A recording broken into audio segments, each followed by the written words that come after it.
Assalamu alaykum. Бұл видео арқылы көбірек өзімізді танытуға әрекет қылабыз. Палестина темасына байланыш абалда. Таң қалуыңыз мүмкін.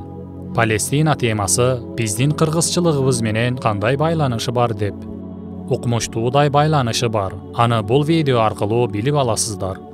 Ең негизги чекиттен баштай турчу болсок, 300 жылдарда Рим империя өлкөсү чоң мамлекет болчу. Dini Hristiyan ele. 395 жылы Чоң Рим империя өлкөсү экиге бөлүнүп, Чыгыш Рим империясы жана Батыш Рим империясы болду. Бөлүнүүгө бир нече себептер бар болчу. Бул себептердин бирөө этикат маселелеринде келише албай калышты. Чыгыш Рим империясы православ христиандык болсо, Батыш Рим империясы католик христиандык болду.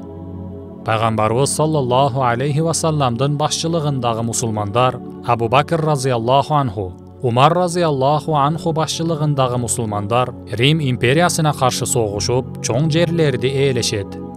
Умар разияллаху анхунун доорунан кийин мусулмандардын башчысы Усман разияллаху анху болду. Кийин Али разияллаху анху болду. Соң халифалык Умавийлерге өттү. Андан кийин Аббасилер өлкөсүнө өттү. Аббасилер өлкөсүнүн борбору Багдад эле. Булар Багдад шаарында Байтул Хикма деген чоң бир академияны түзгөн. Ошол Байтул Хикмада Орто Азиялык Харазми бир нече иштерди аткарып, жана бул иштердин бири Алжебр китеби болду. 800-900 жылдары жазылган китеби. Бүгүнкү күндө алгебра илими бүткүл дүйнөдө окутулат. 900 жылдары Европада бир калк жашачу. Булардын дини бутпарас, шаманизм эле. Ушул себептен да христиан болгон Европа өлкөлөрү бул калкты капыр деп эсептеп, аларга каршы согушуп, эркек аялын туткунга алып, дүйнөнүн ар тарабына кул кылып сатышчу. Бул калк славяндар болгон. Бүгүнкү күндөгү орус, украин, беларус калкы славяндар болгон. Жана булар дүйнөлүк базарларда кул деп атагы чыккан. Англис тилинен да кул сөзү slave деп алынат.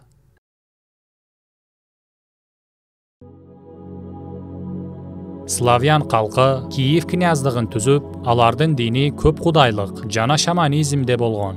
Кийинчерээк христиан динин кабыл кылган. Киев князы Владимир христиандыкты кабыл кылуусунун себеби, ал Чыгыш Рим империясынын кызына үйлөнмөкчү болуп, колун сурайт. Император шарт коет. Эгер сен христиан динин кабыл кылсаң, кызымды сага берем деген соң, христиандыкты кабыл кылып, кызына үйлөнөт. Жана бул себептен Европанын кол салууларынан корголуп та калышат. Ошол убактарда Чыгыш Рим империясынын жерлерине Салжукилер бастырып кирет да чоң жерлерди ээлеп, борборуна чейин барышат. Салжуки бул Орто Азиядан түзүлгөн биздин ата-бабаларыбыздан турган армия болчу. Бул Салжукилер өлкөсүнүн башчысы Султан Алпарслан эле. Биз өзүбүздү түрки калк экенибизди унутуп койдук. Азыркы күндө көчөгө чыгып, тааныштарыңызга сен түрксүн десеңиз, мен түрк эмесмин. Түркияда жашап жаткандар түрктөр дейт. Тарыхтан карасак, Түркия аймагында жашап жаткандар, алар Борбор Азиядан келген калк. 1000 жыл мурда бул жерде Рим империясынын калкы жашаган. Орто Азиядан келген бабаларыбыз бул аймактарга келип жайгашкан.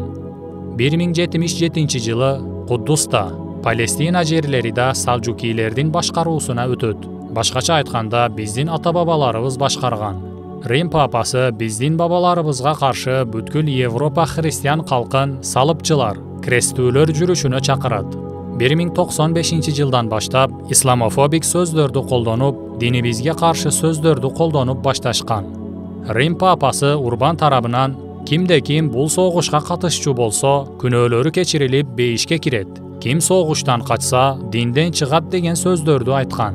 Жана 100 000 деген салыпчылар Салжукилердин үстүнө кол салышат.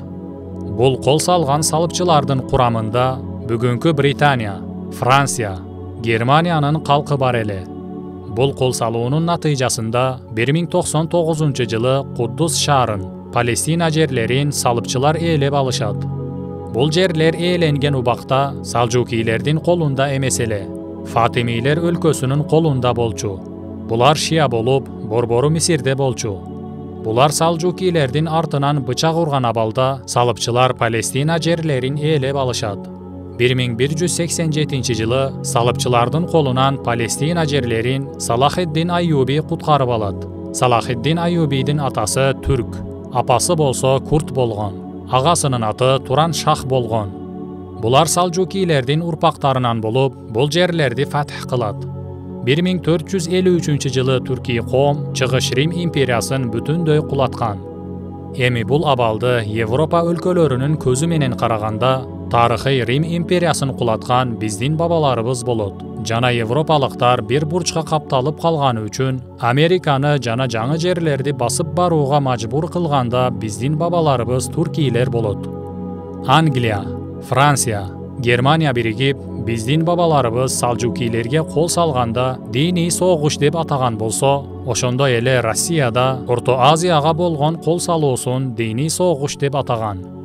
Ким Орто Азияга согушка катышса сооп алат деп аскерлерин шыктандырган. Бирок максаты жер асты жана үстүндөгү байлык кендерди алып кетүү болгон. Ошондой эле диний максаттары да болгон. Биринчи дүйнөлүк согушта Россия Усманилерге каршы согушкан. Ошол учурда Орто Азиянын калкын согушка алып кетмекчи болгондо, халифага каршы согушка барбайбыз деген уран менен калктын ичинде чоң козголоң болуп, эл каршы турган. Куддуста, Мекке жана Мединада Усманилердин колунда болгон.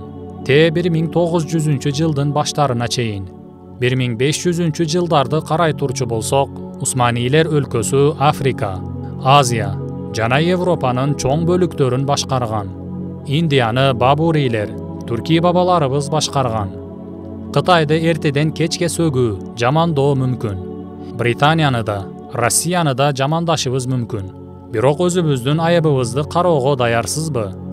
Мисалы, 1500-жылдары дүйнөнү ээлеп, титиретип турган бир калк болгон болсок, дүйнөнү башкаруу мусулмандардын колунда болсо, кандай кылып бул калк жеңилүүгө учурады?